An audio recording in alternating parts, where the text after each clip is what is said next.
अस्सलामुअलैकुम। सलीम बुखारी शो से मैं हूँ ज़ैनब जतोई, मेरे साथ मौजूद है सलीम बुखारी साहब। अस्सलामुअलैकुम, कैसे हैं आप? वालेकुम सलाम। मैं ठीक हूँ, आप बताइए आप कैसी हैं? मैं ठीक ठाक। अब इसके इस मौसम में यानी सांस लेना जो है मुश्किल होता जा रहा है, लेकिन ये जिसको कहते हैं ना कि ज़्यादा अरसा कट गया है बस अब। हाँ जी, आप ठीक है ना? मैं ठीक हूँ, बस ये हमारे लिए काफ़ी है। Thank you. अब प्रोग्राम की थोड़ी बात कर लेते हैं। प्रोग्राम में आज हम बात करेंगे बलूचिस्तान में एक मरतबा फिर दहशतगर्दी सर उठाने लगी है। ऐसे में सिक्योरिटी फोर्सेस के क्लियरेंस ऑपरेशंस जारी हैं और कई दहशतगर्दों को हलाक भी कर दिया गया है।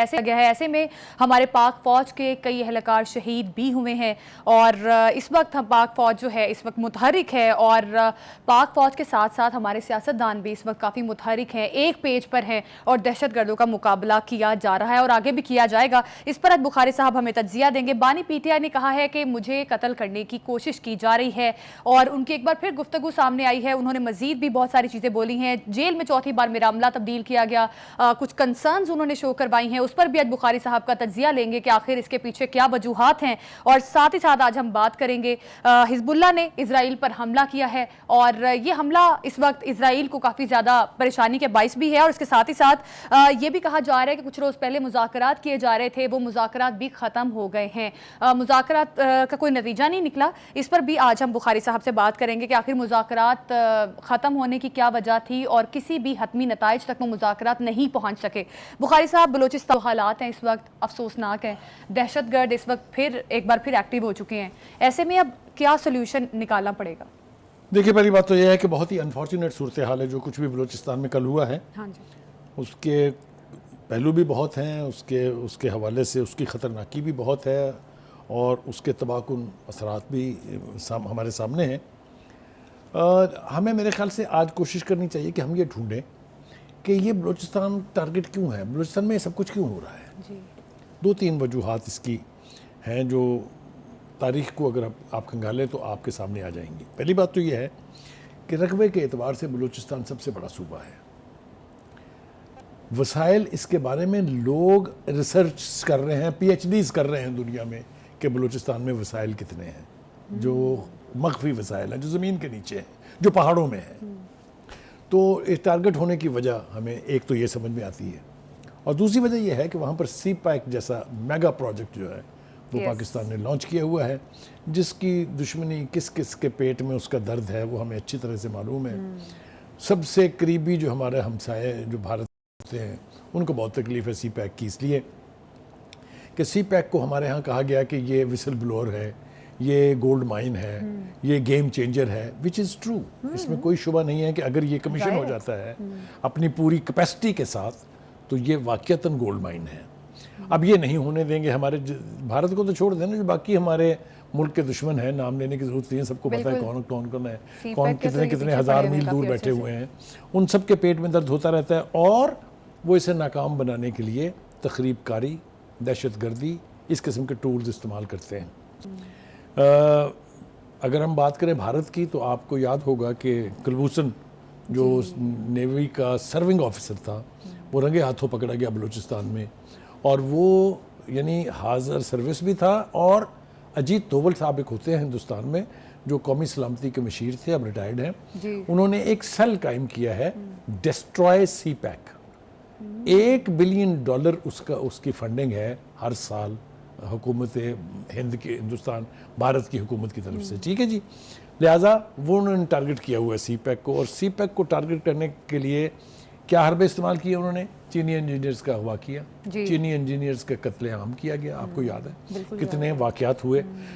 पाकिस्तान और चीन के बीच इसके हवाले से अब एक अथॉरिटी बन गई है, जो सिक्योरिटी अथॉरिटी बनी है। वो हम तवक्को करते हैं कि इस किस्म के वाक़यात दोबारा नहीं होंगे। लेकिन कोई मौका जो है वो भारत ने नहीं जाने दिया है। जो तखरीबकारी के को एक तरफ रखी है, जो अलहदगी पसंद तरीके हैं उसकी मुकम्मल लीडरशिप 3 बड़ी तंजीमें हैं जो भारत में उनके लोग जो हैं क़यादत भारत में बैठी हुई है। भारत के ही पासपोर्ट्स पर वो दुनिया भर में सफ़र करते और पाकिस्तान के ख़िलाफ़ प्रोपेगेंडा करते हैं। तीसरी बड़ी वजह यह है कि वहाँ पर उनके स्लीपर सेल्स हैं।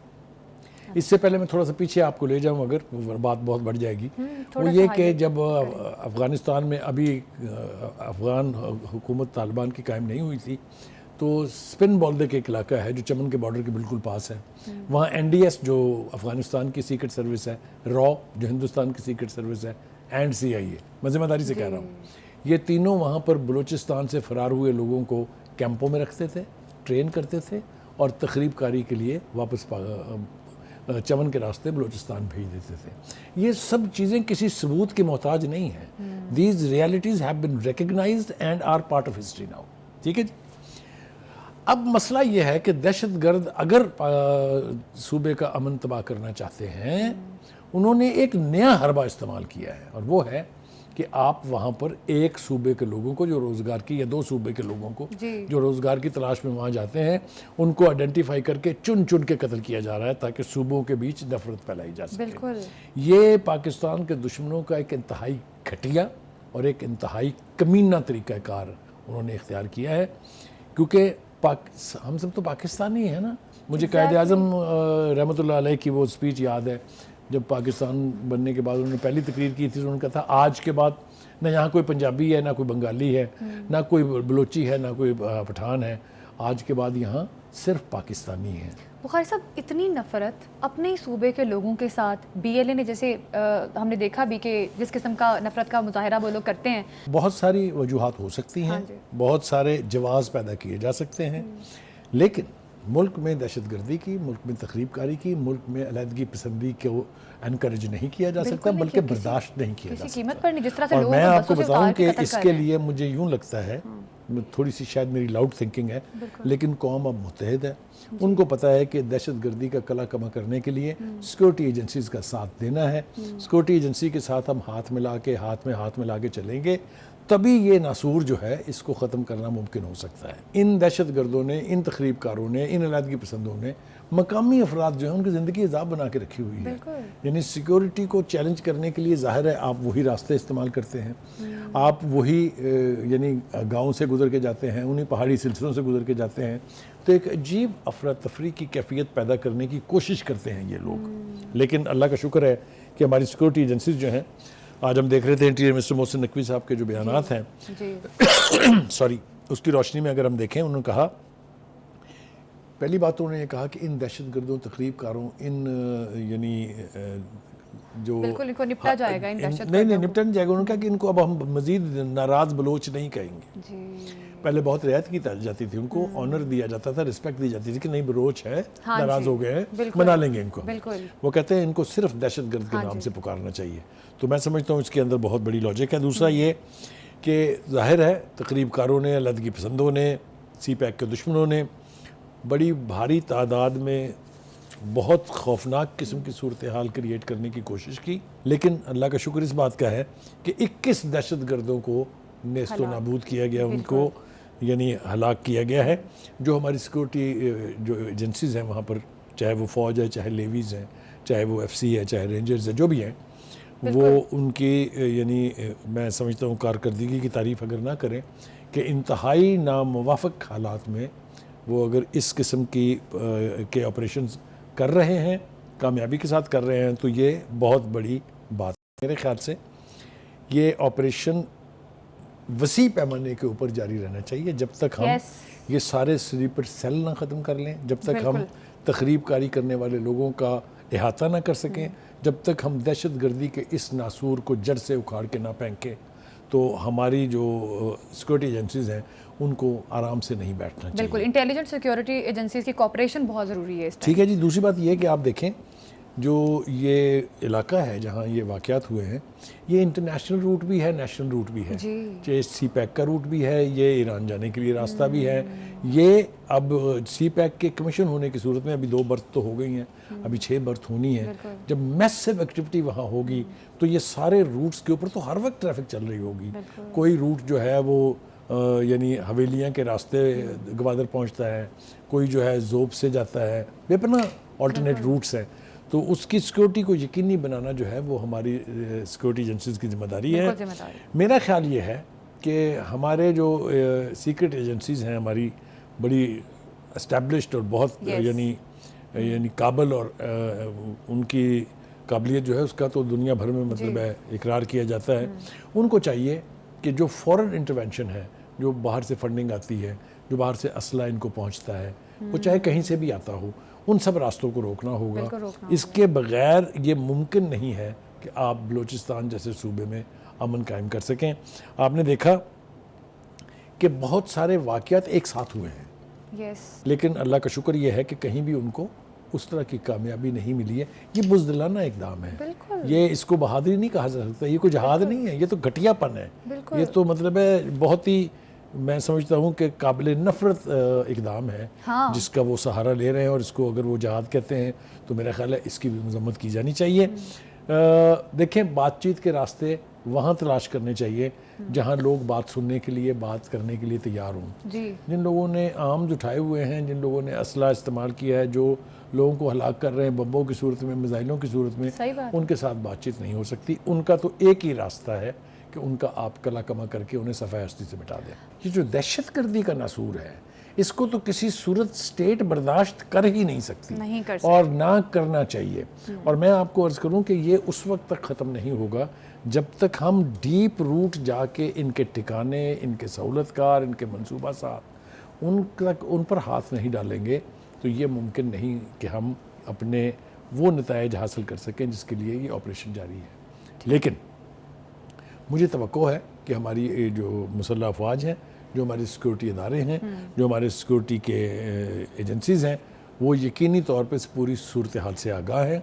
और अगर हम रूस को शिकस्त दे सकते हैं, आपको याद करके देखें, रिकॉल करके, यही सिक्योरिटी एजेंसीज थी, यही मुसल्लह अफवाज थी ना, तो ये तो बहुत छोटा फितना है। मेरे ख्याल से अल्टीमेटली हम इसमें कामयाब होंगे और ये नासूर जो है ये ख़त्म हो जाएगा। ठीक। अच्छा बुखारी साहब, अभी तो हम देख रहे हैं कि सियासतदान एक्टिव हैं, इस मामले पे बिल्कुल साथ खड़े हैं फ़ौज के, सिक्योरिटी इदारों के। देखिए, पहली बात तो ये है कि ये फिनोमेना पाकिस्तान में नहीं है, दुनिया भर में है। तकरीबकार किसी एडवांस वार्निंग के बगैर आते हैं। आपने देखा फ्रांस जैसे मुल्क में चाकू के हमले के साथ 7 बंदे मर गए ना। आपने देखा कि 9/11 के बाद, और 9/11 को क्या हुआ, अमेरिका जैसी रियासत। तो ये जो बुज़दिलाना छुप के वार करने का जो एलिमेंट है ना, ये हर मुल्क में, हर मुआशरे में पाए जाते हैं। देखना ये है कि दूसरी बात यह है कि इसका लेवल भी तय करना है। ये किसी एक कंसंट्रेटेड जगह में है या मुतअद्दिद जगह पर फैले हुए हैं। हमारा बॉर्डर देखें आप अफ़गानिस्तान के साथ 2000 किलोमीटर से ऊपर है। हमारा बॉर्डर देखें आप इंडिया के साथ 1400 किलोमीटर है। हम दो तरफ से हॉट बॉर्डर्स में बैठे हुए हैं। तो हमारा मुल्क जो है वो वल्नरेबल ज़रूर है, लेकिन फिर मैंने कहा कि we should have faith in our agencies and as a nation we should also rise and stand arm in arm with our forces, ताकि इस फितने से हमें निजात मिल सके। बिल्कुल, ऐसे में सियासतदानों को भी एक पेज पर खड़ा होना पड़ेगा। और बलूचिस्तान से दहशतगर्दों का कला कमा ख़त्म करने के लिए इस वक्त पाक फ़ौज एक्टिव है।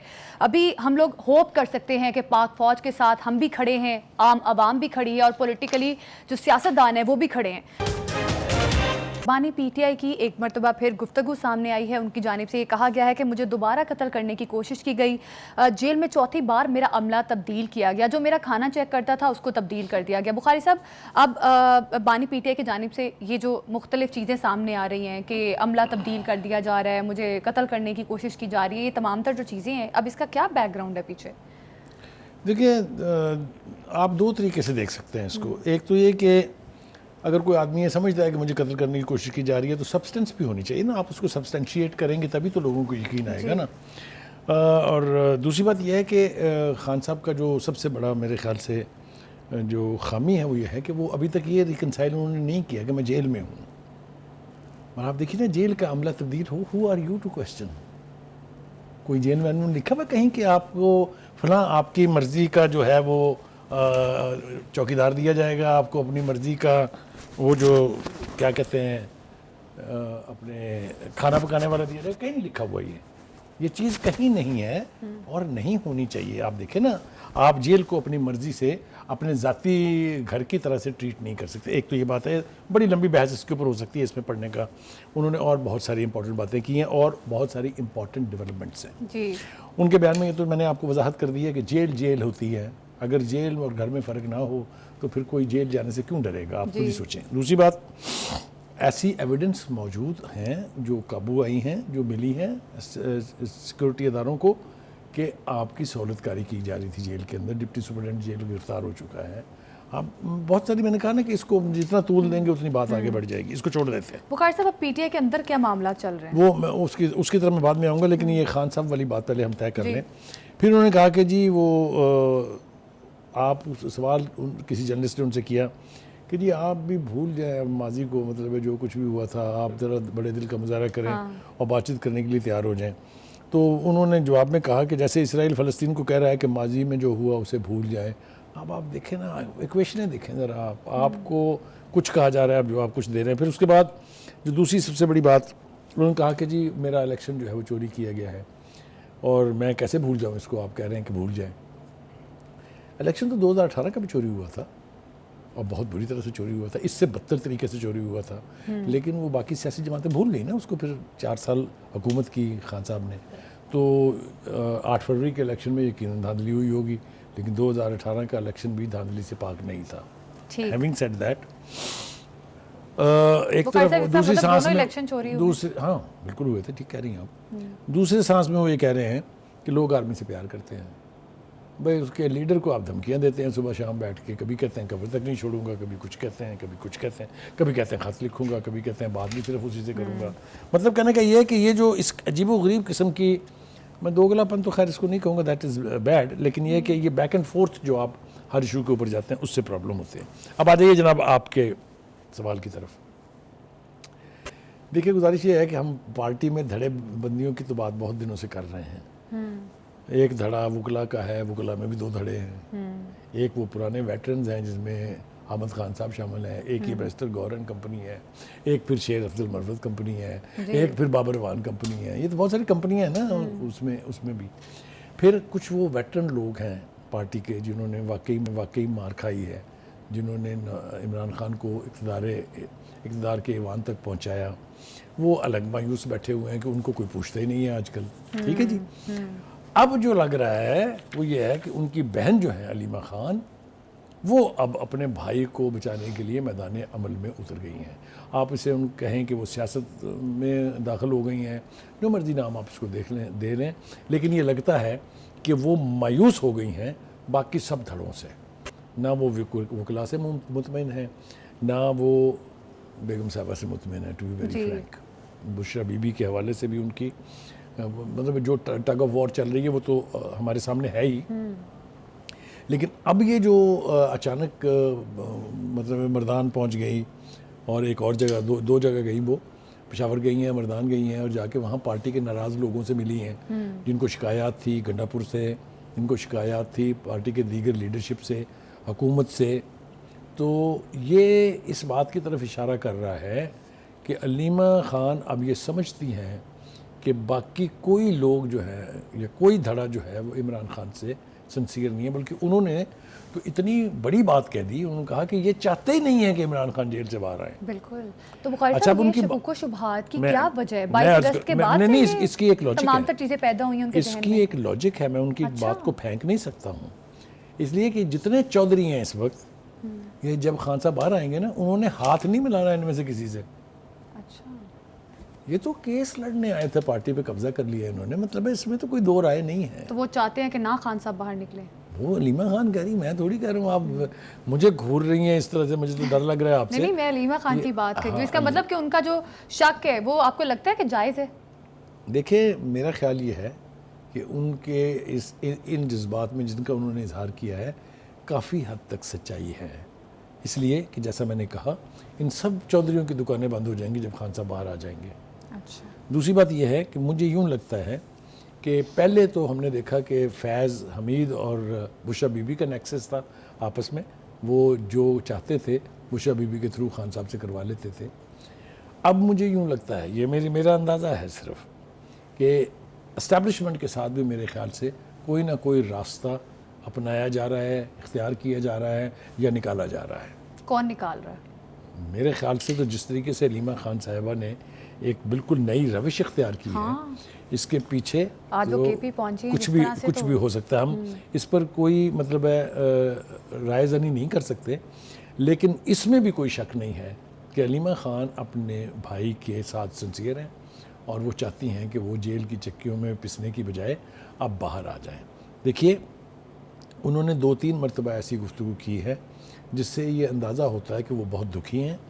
उनको शक है अच्छा। तमाम जो ये वकला हजरात हैं उनकी कोशिशों पर भी, और जो बुशरा बेगम है उनकी कोशिशों पर भी। बुखारी साहब, पार्टी क़यादत पे शक है, ये तो समझ में आता है, लेकिन बुशरा बीबी पे शक क्यों है? देखिए, मैं अर्ज़ करूँ आपसे, उन्होंने एक बयानिया बनाया था बुशरा बेगम ने कि इनको जहर दिया जा रहा है, इनको मारा जा रहा है। फिर उन्होंने एक बयानिया बनाया कि वो मरने के करीब है, उनकी बहुत बुरी हालत है, उनकी सेहत ठीक नहीं है। इन दोनों बातों को उठा के फेंक दिया अलीमा खान ने। जी। उन्होंने हर दफ़ा भाई से मुलाकात के बाद बाहर आके कहा है कि वो सेहतयाब हैं, वो बहुत यानी हिम्मत वाले हैं, वो बहुत निडर हैं, वो बहुत कुव्वत में हैं। आपने सुना ना, आपके सामने की बात है ना ये। इसका मतलब ये है कि एक ज़ात पर खान साहब की बहन और बेगम की 2 डिफरेंट अप्रोचेज़ हैं। तो ये काफ़ी इंडिकेशन होती है ना कि दोनों में बन नहीं रही है। और इससे पहले हमने देखा कि मीडिया में, ख़ास तौर से सोशल मीडिया में और नेशनल मीडिया में भी, इन दोनों के इख्तलाफात की बातें तो आमने सामने आई हैं बहुत पहले से। आप ये देखें ना कि ये बहनें, जब तक बुशरा बेगम साहिबा जो हैं वो ज़मान पाक में थी, तो बहनें भाई से नहीं मिलती थी जी। ये याद होना चाहिए ना आपको। ट्रू। तो कहने का मतलब ये है कि खान साहब की ज़ात पर भी अब सियासत हो रही है और पार्टी के अंदर हो रही है। इससे बड़ी अनफॉर्चुनेट बात क्या हो सकती है। दूसरी बात यह है कि जो मुकदमात हैं उनके ऊपर, उसके हवाले से एक अजीब सा परसेप्शन बनता जा रहा है कि नो मैटर कितने फैक्ट्स ठीक हों, नो मैटर कितनी सच्चाई पर मबनी हो, वो जो भी मामला इस्लामाबाद हाई कोर्ट में जाएगा वो उसके ऊपर तो खान साहब की छुट्टी करा दी जाएगी, यानी उनको बाइज़्ज़त बरी करार दे दिया जाएगा। तो ये सारा कुछ सामने रखते हुए 2-3 बातें मेरे ख्याल से कहना बहुत ज़रूरी है। जो खान साहब का जलसा मुलतवी करने पर एग्री होना है और आज़म स्वाति का सुबह 7 बजे जाके उनको मिलना है, ये मुझे वो जवाज़ मुहैया कर रहा है कि कहीं ना कहीं कोई ना कोई रास्ता बन रहा है, कुछ समथिंग इसको। देखिए ना, जेल तो 7 बजे नहीं खुलती है, तो ठीक कह रहे हैं वो ख्वाजा आसफ ने बिल्कुल ठीक कहा। उसने कहा जी ये जेल इसलिए खुली थी कि इन्होंने पेशकश की थी कि हम जलसा मुलतवी कर देते हैं। एक इंटरप्रिटेशन अपनी मर्जी की है, लेकिन अलीमा खान ने एस्टेब्लिशमेंट पे भी इल्ज़ाम लगाया। देखिए, वो अलीमा खान, मैंने अर्ज़ किया आपसे, वो अपने भाई को की जान बचाने के लिए, उनको जेल से बाहर लाने के लिए कुछ भी कहेंगी, ठीक, लेकिन फैक्ट्स ये हैं कि कुछ ना कुछ ऐसा हो रहा है जिससे वो जो एक अमल रुक गया हुआ है ना, कि कोई कम्युनिकेशन ही नहीं है खान साहब के साथ। अच्छा बुखारी साहब, एक छोटा सा कमेंट में चाहूँगी, अब आपको क्या लगता है पाकिस्तान तहरीक इंसाफ में जो धड़ेबंदी हो रही है या जिस तरह से एक दूसरे से ये नाराज़ अरकान है और फिर अलीमा खान का आज केपी पहुँचना, तो ये तमाम तर जो चीज़ें आपको नहीं लगता पीटीआई को कहीं ना कहीं कमज़ोर करेंगी? कहीं ना कहीं कमज़ोर नहीं करेंगी, बहुत कमज़ोर करेंगी, क्योंकि एक ऐसी पार्टी जिसने 2 इलेक्शन जीते हों, जिसका दावा हो कि उनका मैंडेट चोरी करके दूसरे की हुकूमत बनी है, उसके बीच में अगर इतनी बिकरिंग है, अगर इतनी तकसीम है उसके बीच में, तो पार्टी तो खामखा वीक होगी। बिल्कुल वीक नहीं होगी, बल्कि पार्टी की तबाही जो है वो हो सकती है अगर उसके बीच में इतने धड़े बन जाएंगे तो। ठीक है, अब देखना ये है कि पाकिस्तान तहरीक इंसाफ का आगे मुस्तकबिल क्या होता है। अभी जो प्रेजेंट चल रहा है उसके मुताबिक तो बुखारी साहब हमें बता रहे थे कि किस तरह से धड़ेबंदी हो रही है और पाकिस्तान तहरीक इंसाफ में मुश्किलात मज़ीद बढ़ती जा रही हैं। हिज़्बुल्लाह ने इजराइल पर हमला किया है। हिज़्बुल्लाह ने कहा है कि ये हमारे बदले का पहला मरहला था और ये भी कहा है कि इजराइल हमारे ऑपरेशन पर असरअंदाज होने में नाकाम रहा। बुखारी साहब, इजराइल ने अब हिज़्बुल्लाह ने जो इजराइल पर हमला किया है, इसको आप किस तरह से देखिए? पहली बात तो यह है कि 7 अक्टूबर को जो हमला हुआ था तो वो मिथ ब्रेक हो गई थी कि जी एक आयरन डोम है जिसमें कोई चीज़ पेनिट्रेट नहीं कर सकती। वो इस बुरी तरह से मिथ ब्रेक हुई थी। उसके बाद ये दूसरी दफ़ा है कि फिर वो मिथ ब्रेक हुई है कि इतने 100 के 320 रॉकेट और 100 से ज़ायद जो है वो ड्रोन्स जो हैं वो अगर एंटर हो जाए इजराइल में तो आप देख लेना क्या हुआ होगा। तो सूरत हाल उसकी ये है कि तमाम फ़्लाइटें बंद कर दी हैं इजराइल ने। मैं इम्पैक्ट बता रहा हूँ आपको उसका। और जैसा मैंने कहा था कि इन इलाकों से जहाँ पर ये बस्तियाँ आबाद की गई थी यहूदियों की, वहाँ से भागने वालों का जो हाल है वो जाके आप तल अवीव के एयरपोर्ट पे देखें जी। तो कहने का मतलब ये है कि हिज़्बुल्लाह और हमास, मुझे दोनों में अभी तक कोई खम या कोई कमज़ोरी नज़र नहीं आती, इसलिए कि हिज़्बुल्लाह ने तो जवाबा गज़ल पेश कर दिया है। हमास मज़ाकरात के बारे में कह रही है कि अगर जुलाई वाली यानी तजावीज़ पर अमल ना हुआ तो हम किसी मज़ाकरात को नहीं मानते हैं। इसका मतलब ये है कि वो पोजीशन ऑफ वीकनेस से नहीं बोल रहे हैं, वो पोजीशन ऑफ स्ट्रेंथ से बोल रहे हैं। हाँ जी। एक बात। दूसरी बात ये है कि हसन नसरुल्लाह साहब ने वार्न कर दिया है इसराइल को कि भाई साहब टिट फॉर टैट होगा, आप अगर हमारे ऊपर अटैक करेंगे तो आप पर भी होगा, और ये साबित भी कर दिया उन्होंने। दूसरी बात यह है कि मिस्र ने जो यानी मेज़बानी कर रहा था इन मुज़ाकरात की, उसने ये बबांगे दोहल कह दिया है कि जी ये मुज़ाकरात नाकाम हो गए। हाँ जी, वो कह रहे हैं किसी नतीजे पे नहीं विच इज़ ए पहुंचे। Very bad thing. और कुछ लोगों का ख्याल ये है कि ये जो अमेरिका कह रहे हैं ना जंगबंदी होने वाली है, मुआहदा हो गया बस समझे हो गया, वो कहते हैं ये इलेक्शन स्टंट है, क्योंकि नवंबर में इलेक्शन होने हैं। वो अपने अवाम को कन्विंस कर रहे हैं कि नहीं नहीं, हम तो बड़ा दर्द है हमारे दिल में फ़लस्तीनियों का, हम तो इसराइल को बड़ा मजबूर कर रहे हैं। तो ये वो कहते हैं कि सारा ड्रामाबाजी है, ये सारी सिर्फ अपनी इलेक्शन कैंपेन को कामयाब करने की गर्ज से किया जा रहा है। दूसरी तरफ आप देखें जो शरायत इस वक्त रखी गई हैं वो नाकाबिल कबूल है। पहली बात तो ये है कि वो रफ़ा की जो पट्टी है जहाँ से एंट्री पॉइंट है, इसराइल वहाँ से पीछे नहीं हटना चाहता और अपने फ़ौजी वहाँ रखेगा। अगर वो फ़ौजी वहाँ रखेगा तो मुझे बताएं कैसे आएगी इमदाद, कैसे लोगों का आना जाना जारी होगा वहाँ से। दूसरी शर्त उन्होंने रखी है कि नहीं जी हम तो स्क्रीनिंग करेंगे हर उस बंदे की जो आ रहा है और जो जा रहा है। इसका मतलब ये कि कंट्रोल तो फिर गज़ा के ऊपर इसराइल का होगा ना, इसलिए ये शराइत जो है ये हमास के लिए काबिल कबूल नहीं है। किसी सूरत भी वो इसके ऊपर कंप्रोमाइज़ करने के लिए तैयार नहीं है। दूसरी बात ये है कि जो इस वक्त वो अपने हमास के जो सरबराह हैं, हाँ जी, सनवार साहब जी, उनके लिए विच हंट जो है वो शुरू की हुई है उन्होंने, इजरायली फ़ौजों ने। और सुना नहीं है, ये यकीनी तौर पे दुरुस्त बात है कि अमेरिका की इंटेलिजेंस सर्विसेज और उनकी satellite services they are all at the disposal of Israelis to identify कि अल सनवार साहब कहाँ पर हैं। और बल्कि वो दावा ये कर रहे हैं कि जी वो एक दफ़ा तो इतना करीब पहुँच गए थे कि उनकी चाय कॉफ़ी की प्याली जो है वो गर्म उसमें से यानी निकल रही थी, भांपें निकल रही थी, हाँ जी, उससे वो चंद लम्हे पहले वहाँ से वो चले गए। तो इसका मतलब ये है कि तमाम तर टेक्नोलॉजी के इस्तेमाल के बावजूद, तमाम तर मिलिट्री इक्विपमेंट की मौजूदगी में भी अपनी मर्जी के टारगेट हासिल करना अभी भी इसराइल के बस में नहीं है। ठीक है जी, ऑल सेड एंड डन, पूरी मंजरनामा मेरे सामने है इस वक्त। जो कल से अब तक या पिछले हफ्ते से अब तक जो एक्टिविटीज़ हुई हैं उसमें कहीं मुझे मुसलमान ममालिक का कोई पॉजिटिव रोल फ़लस्तीनियों के लिए दिखाई नहीं नजर आ। लिप सर्विस भी अब बंद हो गई हुई है। पहले तो था ना कोई इधर से ऐलान आ गया, कोई अर्दवान ने कर दिया, कोई किसी ने कर दिया, अब तो वो भी नहीं है।